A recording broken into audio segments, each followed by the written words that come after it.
سورہ مبارک انفال آیت نمبر 28 میں اعلان ہوا وَاعْلَمُوا أَنَّمَا أَوْلَادُكُمْ أَمْوَالُكُمْ وَأَوْلَادُكُمْ فِتْنَةٌ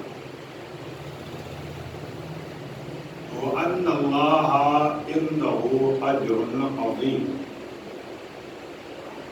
جان لو کہ تمہارے لیے مال بھی اور اولاد بھی مورد آزمائش اور مورد امتحان ہے، اور اس امتحان کا اللہ کے نزدیک عظیم اجر بھی ہے اور عظیم ثواب بھی ہے۔ دو آیتیں میں نے آپ کے سامنے پیش کی۔ ایک آیت میں یہ اعلان ہو رہا ہے کہ مال اور اولاد زندگانی دنیا کے لیے زینت ہے، اور دوسری آیت میں یہ اعلان ہو رہا ہے کہ یہ مال بھی آزمائش گاہ میں ہے، اولاد بھی آزمائش گاہ میں ہے۔ اب دیکھنا یہ ہے کہ کون مورد امتحان اور مورد آزمائش میں کھرا اترتا ہے اور کون مورد امتحان آزمائش میں کھوٹا اترتا ہے۔ تاریخ کائنات میں ہر اولاد زینت کا سبب نہیں بنی، زیادہ تر اولادیں ایسی بنی کہ جو رسوائی کا سبب بنی، بدنامی کا سبب بنی۔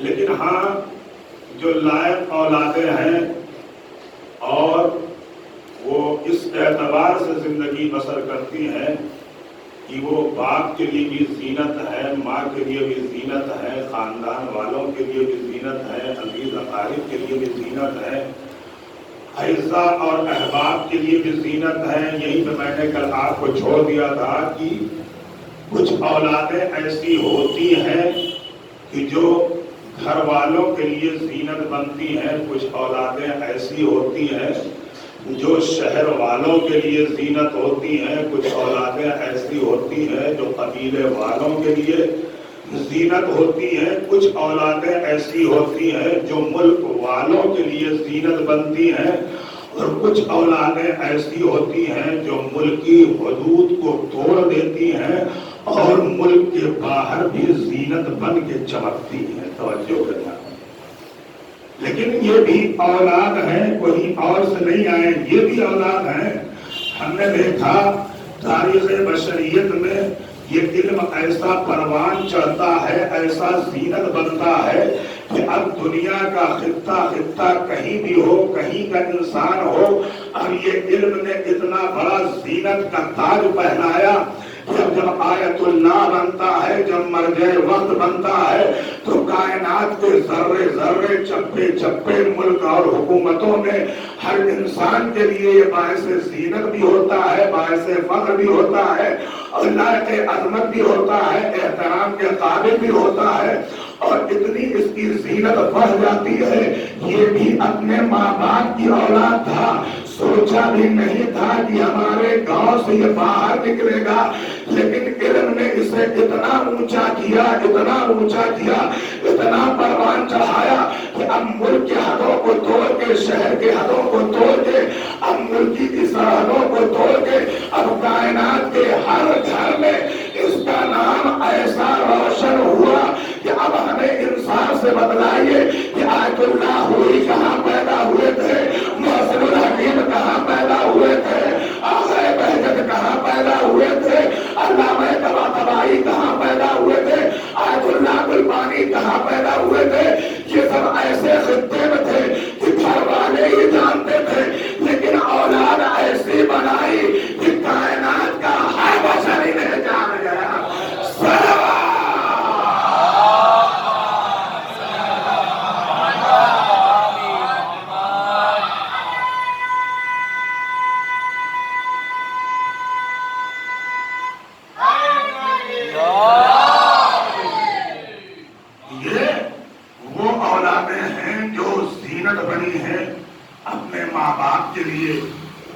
اور یاد رکھیے گا، یہ ایسے ہی زینت نہیں بن گئے، انہوں نے وہ کام کیا ہے کہ جو اللہ کو بھی محبوب ہے، رسول اسلام کو بھی محبوب ہے، اور دنیا والوں کے لیے بھی یہی کام ان کا عظیم بھی ہے. ہم بہت ہی کوتاہی رکھتے ہیں. ہم سمجھتے ہیں سارے مراجعین کا تذکرہ تو ہم کر بھی نہیں سکتے، صرف جو مشہور زمانہ زیادہ تر جگہوں پر آیت اللہ العظمیٰ آوائے خوئی کی تقلید ہوا کرتی ہے، اور ان کے مقلدین آج بھی ہیں. ہم محرم ختم ہوتا ہے، عاشورہ ختم ہو جاتا ہے، دیکھیے ہلکی سی چیز سوچیے تو ہم کالے لباس اتار دیتے ہیں اور دوسرے رنگ کے لباس پہننا شروع کر دیتے ہیں. یہ سمجھ لیتے ہیں کہ بس عاشورے ہی تک محرم ہے.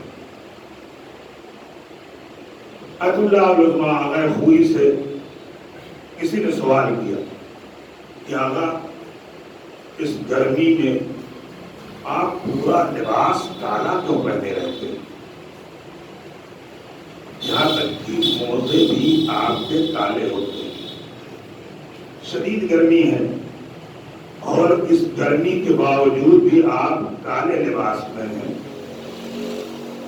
تو آپ نے فرمایا کہ اس کالے لباس کی وجہ سے ہمارا وجود ہے.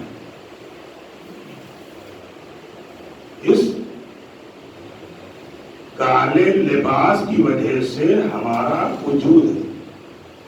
کہا یہ مت سمجھنا کہ صرف علم ہی نہیں، اس کالے لباس کی وجہ سے میرا ذاتی وجود ہے. اگر یہ کالا لباس نہ ہوتا تو میرا وجود نہ ہوتا. صلوات پڑھیں محمد.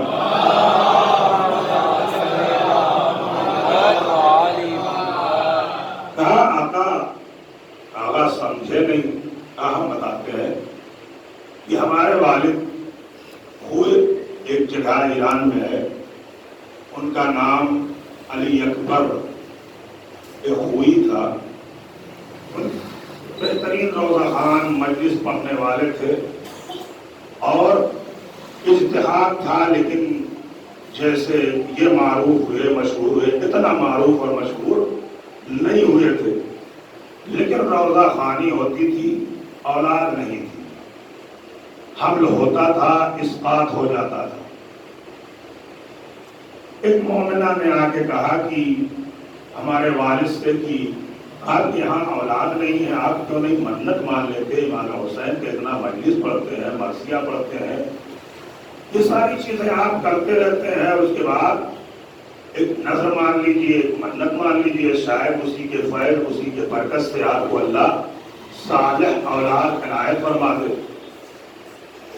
تو جناب علی اکبر اور ان کی اہلیہ دونوں نے نظر مانی کہ پروردگار اگر ہمیں صحیح اور سالم اولاد عطا کر دے گا تو 2 مہینہ 8 دن سیاہ لباس کے علاوہ ہم کوئی لباس نہیں پہنیں. 2 مہینہ 8 دن ہم سیاہ لباس کے علاوہ کوئی لباس نہیں پہنیں گے. اور اس کے بعد انہوں نے یہ نظر مانی. اسی سال پروردگار عالم نے مجھے عطا کیا. تو جب تک وہ حیات رہے انہوں نے 2 مہینہ 8 دن سیاہ لباس پہنا، اور اس کے بعد جب تک میں حیات رہوں گا اپنی پوری زندگی سیاہ لباس 2 مہینے 8 دن پہنوں گا. اور یہ میں سمجھتا ہوں یہ سیاہ لباس کی عظمت اور برکت ہے. اور رسول اسلام کو میرے بابا نے خواب میں دیکھا تھا کہ آئے ہیں کہا اور اس سیاہ لباس کی برکت میں تمہیں ایسی اولاد عنایت ہوگی کہ جو فقیر ایسا ہوگا کہ پورے زمانے پہ چھا جائے گا.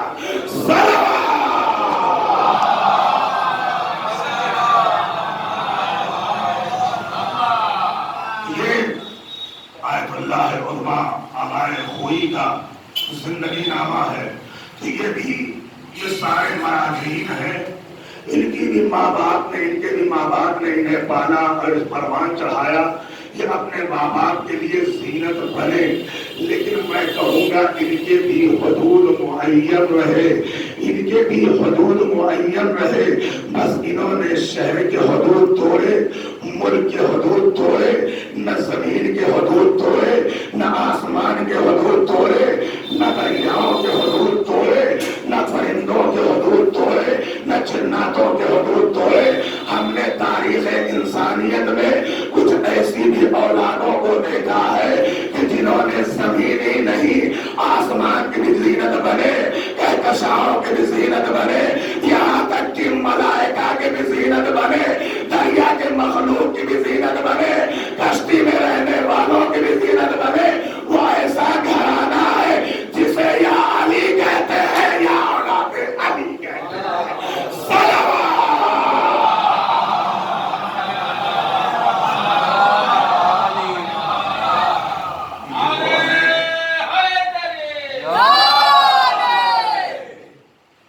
جن کے یہاں اتنی بلندی ہے، اتنا کمال ہے، اتنا درجہ ان کا بلند ہوتا نظر آتا ہے کہ ساری مخلوق انہیں تعظیم کی نگاہ سے دیکھے۔ اور آپ کو معلوم ہونا چاہیے کہ سید سجاد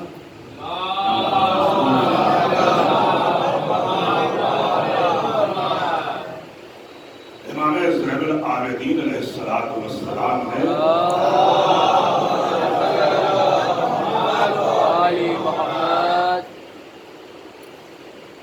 عروج دربار ہونے کے بعد، یعنی شام میں داخل ہونے کے بعد، جب یزید کا خطیب منبر پہ آیا اور خاندان اہل بیت علیہ السلام کے بارے میں نازیبا الفاظ کہے اور گستاخیاں کی، نہ جانے اس نے کتنے برے برے الفاظ استعمال کیے تھے۔ تو ایسے وقت میں سید سجاد بھی اسی مسجد میں بیٹھے اور آپ نے کہا کہ اگر تو بیان کر چکا ہو تو مجھے بھی اجازت دے۔ اجازت تو نہیں مل رہی تھی، لیکن لوگوں نے کہا بیمار ہیں، کیا بیان کریں گے؟ تو میرے مولا نے کہا کہ مجھے اجازت دے ان سوکھی لکڑیوں کے اوپر چڑھ کے میں بھی کچھ بیان کروں۔ منبر رکھا ہوا تھا، لیکن سید سجاد نے اسے منبر سے تعبیر نہیں کیا۔ سید سجاد نے کہا یہ سوکھی لکڑیاں، ان سوکھی لکڑیوں پر جانے کی سعادت مجھے بھی دے، میں بھی کچھ بیان کرنا چاہتا ہوں۔ جب اجازت ملی تو قیامت تک کے لیے سید سجاد نے یہ بیان دے دیا کہ اگر منبر سے اہل بیت کے فضائل نہ بیان ہو تو اسے منبر نہ کہنا، اسے سوکھی لکڑی سے تعبیر کرنا۔ منبر بنایا گیا ہے فضائل اہل بیت بیان کرنے کے لیے۔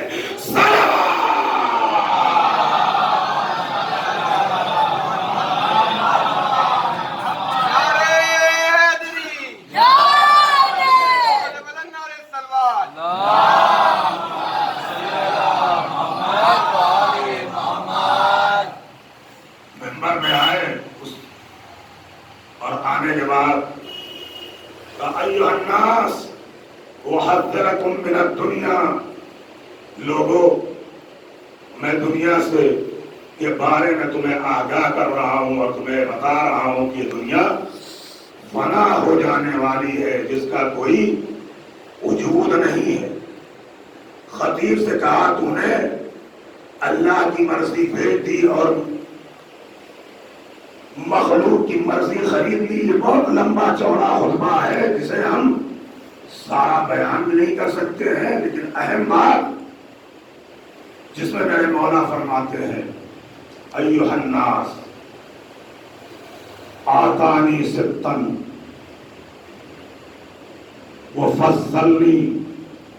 وفضلنا بسبع آتانی العلم والحلم والسماحة والفصاحة والشجاعة والمؤدى في قلوب المؤمنين. پروردگار عالم نے ہم اہل بیت کو 6 چیزیں عطا کی ہیں اور 7 چیزوں پر مجھے افضل بنایا. توجہ کریں، یہ وہ اولاد ہیں کہ جن کے لیے خود یہ ارشاد فرما رہے ہیں کہ پروردگار عالم نے ہمیں 6 چیزیں عطا کی ہیں اور 7 چیزوں کی وجہ سے ہمیں فضیلت بخشی ہے.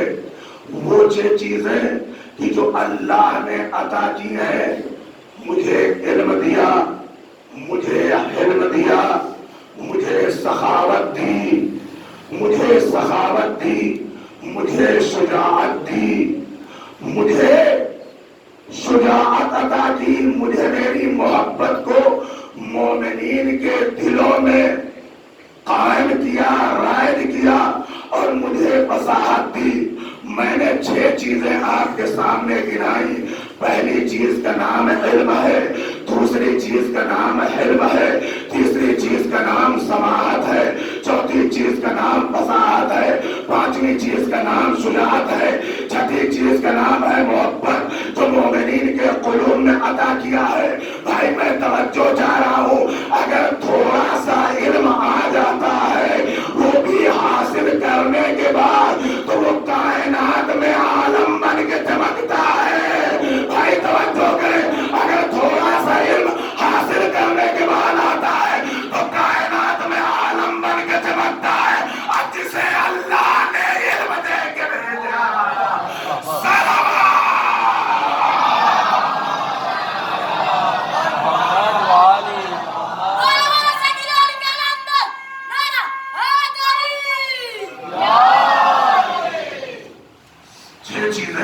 اللہ نے عطا کی ہے. علم دیا، حلم دیا، سخاوت دی، شجاعت دی، فصاحت دی اور اس کے علاوہ مومنین کے قلوب میں ہماری محبت کو رکھا. شرط یہ لگا دی کہ ہر کس و ناکس کے دل میں ہماری محبت نہیں جا سکتی، جائے گی تو صرف اور صرف مومنین کے قلوب میں. اب یہ مت کہیے گا کہ یہ کیوں بھاگ رہے ہیں، وہ کیوں بھاگ رہے ہیں، وہ کیوں بھاگ رہے ہیں، یہ کیوں نہیں آتے، وہ کیوں نہیں آتے، وہ کیوں نہیں آتے. بھیا کہنے کی ضرورت ہی نہیں ہے. یہ محبت سب دل میں جاتی نہیں جو پاکیزہ قلوب ہوتے ہیں.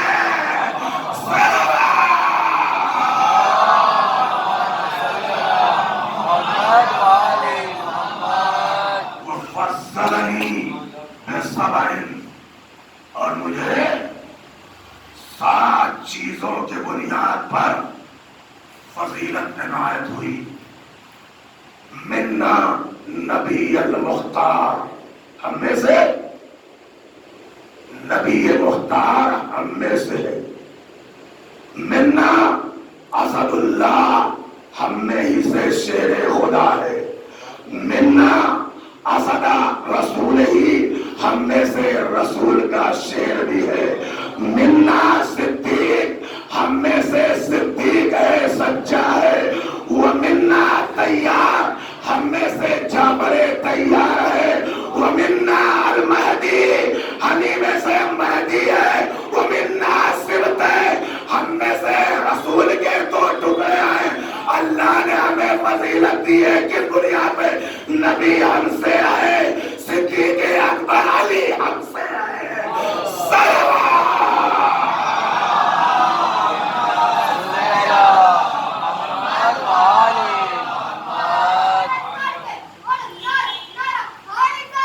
صدیق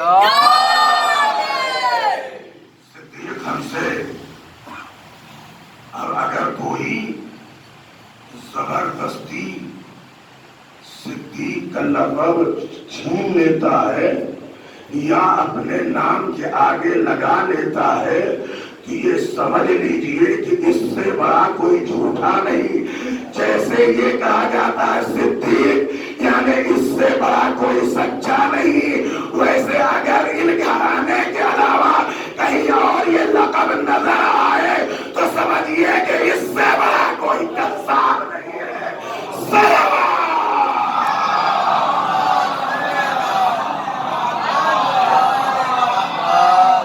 جعفر طیار ہم میں سے ہے، اللہ کا شعر ہم میں سے ہے، رسول کا شعر ہم میں سے ہے.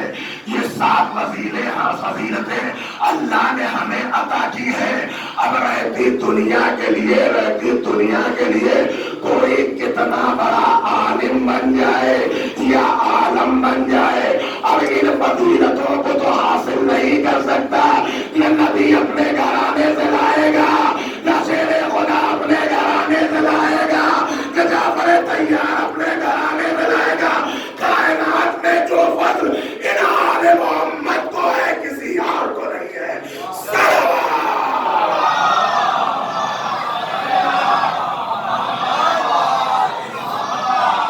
دو باتیں یاد رکھیے، یا اولاد رسوائی کا سبب بنتی ہے اور یا اولاد زینت کا سبب بنتی ہے. اگر رسوائی ننگو آر کو دیکھنا ہے تو ابو سفیان بنی امیہ کا گھرانہ دیکھ لینا، اور اگر زینت کا دیکھنا ایک وہ ہے جس کے یہاں لعنت کا داغ پڑا ہے اور ایک وہ ہے جسے ابو طالب کی اولاد کہا جاتا ہے.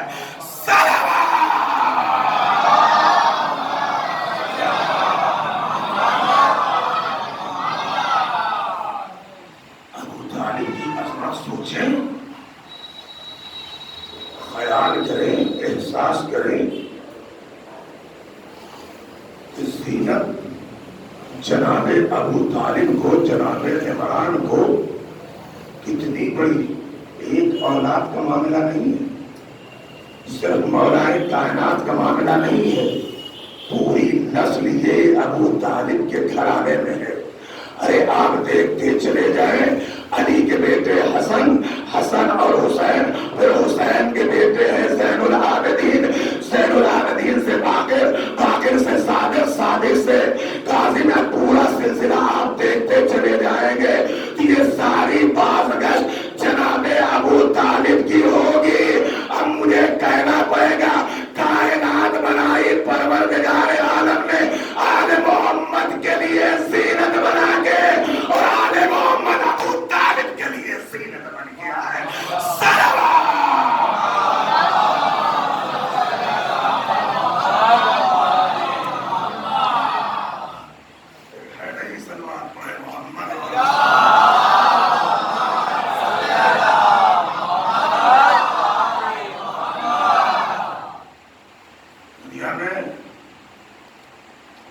فضیلت گھٹانے والے بہت نظر، کتنا بھی بڑا ہو جائے. کسی کے لیے کسی کنکری نے گواہی نہیں دی، کسی کے لیے کسی جانور نے گواہی نہیں دی، کسی کے لیے کسی درخت نے گواہی نہیں دی.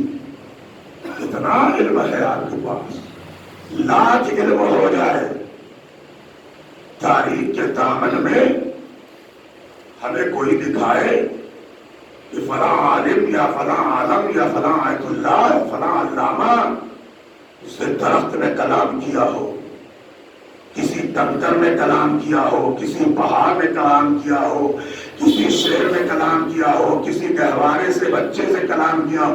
کہیں ہمیں تاریخ میں نہیں ملتا. کتنا بھی انسان کتنی بھی فضیلت کا مالک بن جائے، لیکن یہ گھرانہ وہ ہے کہ اگر سنریزے اٹھاتے ہیں تو وہ تسبیح پڑھتے ہیں، درخت کی طرف اشارہ کرتے ہیں تو وہ چلتے آتے ہیں، سوکھے کنویں میں لعاب ڈالتے ہیں تو پانی سے لبریز ہو جاتا ہے، جانور کی طرف اشارہ کرتے ہیں تو آگے سجدہ کرنے لگتا ہے، چاند کی طرف دیکھ لے، سورج کی طرف دیکھ لے، کہکشاں کی طرف دیکھ لے، ہر ایک ان کا موتی نظر آئے گا تو ماننا پڑے گا کہ ایسی ذوات ہے جو کائنات کے لیے زینت بن کے آئی ہے۔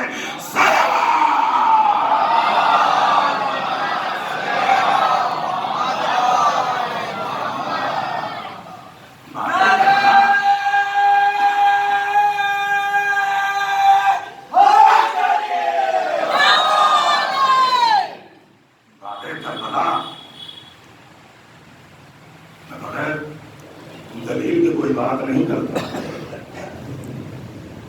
کچھ لوگوں نے جناب محمد حنفیہ کی خدمت میں ہے، کچھ لوگ ہیں، اور نے کہا کہ بعد حسین امامت کا حق آپ کا ہے، لیکن عظمت سمجھتے تھے جناب محمد حنفیہ عظیم باپ کے بیٹے ہیں، عظیم شخصیت ہے، ہم آپ کو امام مانیں گے، امام زین العابدین علیہ السلام کی امامت کا اقرار نہیں کریں گے۔ اچھا، اب انسان ضد پہ دھنا ہوا ہے تو دو ہی راستے ہیں، یا تو اسے دلیل دے کے اسے قانع کر دے یا تو اسے ذبح کر دے، اس کے علاوہ کوئی اور راستہ ہے؟ بھائی مولا علی کو جب نصیری خدا مان رہے تھے تو بار بار وہ انکار کر رہے تھے، بار بار وہ انکار کر رہے تھے، لیکن وہ ماننے کو تیار ہی نہیں ہو رہے تھے۔ آخر میں انہوں نے تن کو جلایا، اس میں جلا دیا۔ میں توجہ چاہ رہا ہوں، ارے انہی باپ کے بیٹے محمد حنفیہ بھی ہے۔ اب لوگوں نے آگے کہا کہ نہیں آپ ہی امام ہے، کہا نہیں بھائی ہم امام نہیں ہے، امام وقت امام زین العابدین ہے۔ کہا نہیں چلیے آپ گواہی دیجیے، کہا ٹھیک ہے چلو۔ کہاں ہے؟ بیت اللہ میں مولا امام زین العابدین علیہ السلام۔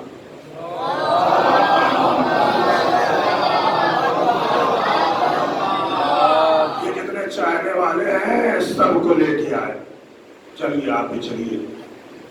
اور آنے کے بعد آپ نے فرمایا کہ یہ امامت کا حق میرا ہے،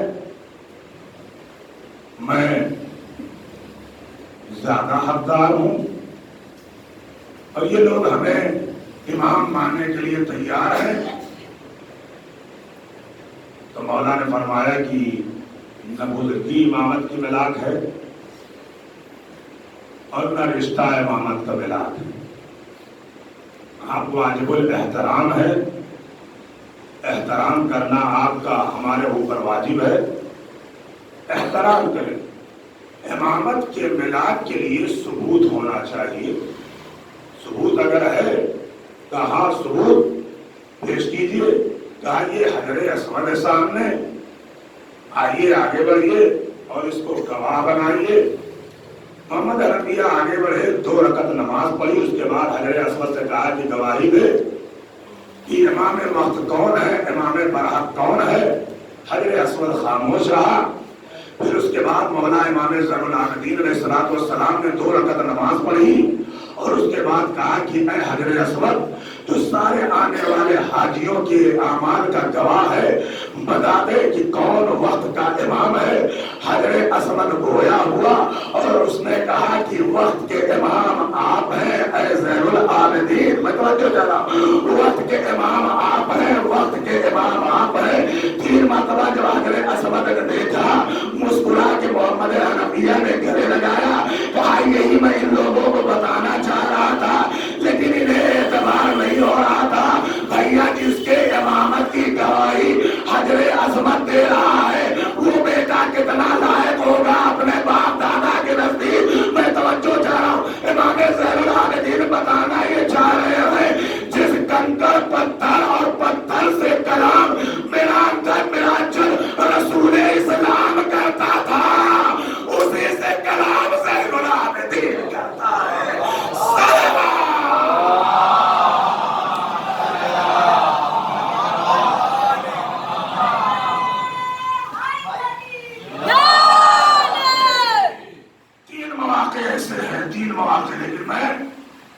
میں وقت میں گنجائش بالکل ختم پہ ہے، اس لیے سارے مواقع میں پیش بھی نہیں کر سکتا۔ ایک شاہد میں نے پتھر کی دی ہے، نہ جانور کی دی ہے، نہ مردے کی دی ہے۔ پھر کبھی